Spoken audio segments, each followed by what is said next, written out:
இன்றைக்கி வந்து முதுகுளத்தூர் சட்டமன்ற தொகுதியில் நான் போட்டியிடுறதுக்காக விருப்ப மனு அளிச்சிருக்கேன். இந்த விருப்ப மனுவினுடைய நேர்காணலுக்காக தலைவர் வந்து எங்களை இன்றைக்கி அழைச்சிருக்காரு. நேர்காணலில் நாங்கள் கலந்துக்கிறது வந்து ஒரு எக்ஸாம் எழுத போகிற அந்த பயம் மனசில் இருக்குது. ஏன்னா என்ன கேட்பார் என்ன சொல்லுவாருன்னு தெரியாது. பட் இருந்தாலும் எங்களுடைய தொகுதிகளை பற்றி ஏதாவது கேள்வி கேட்டால் அதுக்கு பதில் சொல்லணும்னு சொல்லி தயாராக இருக்கும். முதுகுளத்தூர் தொகுதியில் பார்த்தீங்கன்னா 3,910,000 ஓட்டு, அதாவது 3,11,000 ஓட்டுகள் இங்கே இருக்கிறது. இங்கே வந்து அதிகமாக முக்குளத்தூர் மக்களும் இஸ்லாமிய மக்களும் பல்லரின மக்களும் இங்கே அதிகமாக இருக்காங்க. இவர்களுடைய வாக்குகளை நான் பெறுறதுக்கு தகுதியானவனாக இருப்பேன்னு சொல்லிட்டு தலைவருக்கு சொல்லியிருக்கேன். ஏன்னா சமீபமாக சென்ற ஆண்டு வெளிவந்த தேசிய தலைவர் பசும்பொன் முத்துராமலிங்க தேவர் படத்தில் நான் வந்து ஐயா தேவரா நடிச்சிருக்கேன். முதுகுளத்தூர் சட்டமன்ற தொகுதி வந்து பசும்பொன் ஐயா வாழ்ந்த இடமான அந்த இடத்துல இருக்கிறதுனால எனக்கு அங்கே வாய்ப்பு கேட்டிருக்கேன். பட் கொடுக்கறது தலைவருடைய விருப்பம். கொடுத்தாங்கன்னா நிச்சயமாக வெற்றியை தலைவருடைய பார்த்து சமர்ப்பிப்பேன். என்னால் முயன்ற அனைத்து உதவிகளையும் கழகத்திற்கு என்னால் முயன்றதை அனைத்து நான் செய்வேன். இந்த வாட்டி எனக்கு வாய்ப்பு அளிக்கணும்னு ஆசைப்பட்றேன். ஏன்னா நிச்சயமாக இளைஞர்களுக்கு தான் வாய்ப்பு அளிப்பேன்னு சொல்லியிருக்காரு. நானும் லாஸ்ட் டைம் வந்து எம்பிக்கும் ட்ரை பண்ணேன். எனக்கு வாய்ப்பு அப்போ தரேன்னு சொன்னாங்க. பட் அடுத்த வாட்டி பார்க்கலான்னாங்க. இந்த வாட்டி எம்எல்ஏக்கு நான் கேட்டிருக்கேன். முதுகுளத்தூரை தான் குறிப்பாக நான் கேட்டிருக்கேன். ஏன்னா நான் பிறந்த மாவட்டம் ராமநாதபுரம் மாவட்டம்.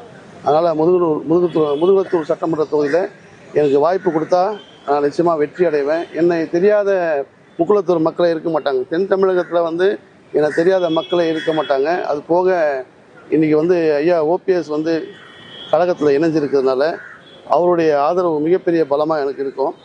ரெண்டாவது, கழகத்தினுடைய திராவிட மாடல் ஆட்சி தலைவர்களுடைய அவருடைய ஆட்சியில் நடந்த நலத்திட்ட உதவிகள் எல்லாமே ஏழை எளிய மக்கள் அடித்தட்டு மக்களுக்கெல்லாம் போய் சேர்ந்துருக்கிறதுனால இந்த வெற்றி வந்து வெகு எளிதாக எங்களுக்கு கிடைக்கும்னு நான் நம்புகிறேன்.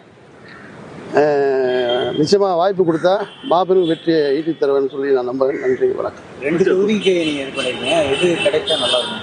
இல்லை, நான் 2 தொகுதிக்கு போட்டிருக்கேன். முதுகுளத்தூர் ஒன்று, ராமநாடு ஒன்று போட்டிருக்கேன். பட் எனக்கு முதுகுளத்தூர் தான் எனக்கு ரொம்ப இன்ட்ரெஸ்ட்டாக இருக்குது. பிகாஸ் நான் பசும்பொன் முத்துராமலிங்க தேவருடைய டிஓட்டியாக இருக்கிறதுனாலையும் அவருடைய கொள்கைகளை உலகம் முழுவதும் கொண்டு சேர்க்கக்கூடிய அந்த வாழ்க்கையின் வரமாக எனக்கு கிடச்சிருக்கிறதுனாலே அந்த தொகுதியிலே நான் போட்டின்னு விரும்பலை. ஏன்னா பசும்பொன் வந்து முதுகுளத்தூர் தொகுதியில் இருக்குது.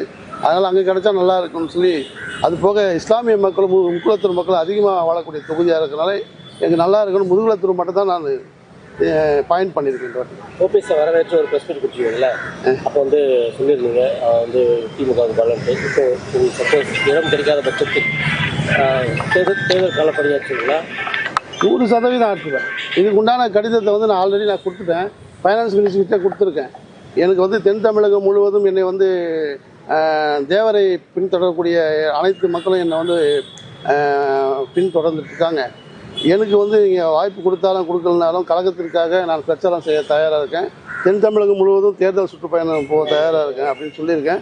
இதே தான் ஐயா ஓபிஎஸ் ஐயா கிட்டே நான் சொல்லியிருக்கேன். நிச்சயமாக எனக்கு வாய்ப்பு கொடுப்பாங்க. வாய்ப்பு கொடுக்கலன்னா தேர்தல் சுற்றுப்பயணத்துக்காக எனக்கு அனுமதி கொடுப்பாங்கன்னு நான் நம்புகிறேன். நான் இப்போ ஓபிஎஸ் வந்து உங்களுக்கு வந்து பிரச்சாரம் பண்ணுவாங்களா? இல்லை, ஓபிஎஸ் எனக்கு பிரச்சாரம் பண்ணுவார். நான் அவருக்கு போய் கண்டிப்பாக பிரச்சாரம் பண்ணுவேன். ஏன்னா இன்றைக்கி வந்து அவர் வந்து சேர்ந்தது வந்து தென் தமிழக மக்கள் மத்தியில், குறிப்பாக முக்குளத்தூர் மக்கள் மத்தியில் வந்து மிகப்பெரிய எழுச்சி ஏற்படுத்தும். இப்போது திமுகவோட வெற்றி வாய்ப்பு எப்படி இருக்குது? நீங்கள் போராடலாம் உங்களோட? இல்லை சார், இந்த நிமிஷம் வரலாம் திமுக தான் எல்லாமே சொல்லிட்டு இருக்காங்க. பொதுமக்கள் எல்லாமே போக போக என்ன டப்பு கொடுக்குறாங்களோ கொடுக்கட்டும் சார். எந்த டப்பு கொடுத்தாலும் கழக ஆட்சி மீண்டும் தொடரும். மீண்டும் தலைவர் தான் முதலமைச்சராக வரணும்னு தான் நாங்கள் எல்லாம் ஆசைப்படுறோம். பொதுமக்களும் அதை ஆசைப்பட்டுருக்காங்க. சமீபத்தில் விஜய் பிரபாகர் போட்டிருக்காரு 234 லட்சம் 215 லட்சம் போட்டிருக்காரு. யார் போட்டிருக்காரு? விஜய் பிரபாகர். விஜய் பிரபாகர்னா கேப்டன் என்னன்னு போட்டிருக்காரு சார்? 234 லட்சம் ஆனால் 215 லட்சம் போட்டிருக்காரு. இல்லை, அதுக்கு மேலேயே கண்டிப்பாக இருக்கும். ஏன்னா அவங்களும் நம்ம கூட்டணியில் தானே இருக்காங்க. கேப்டன் நம்ம கூட்டணியில் இருக்காங்க. நிச்சயமாக தலைவர் சொல்கிறது தான் சார். Thank you sir. தேங்க்யூ.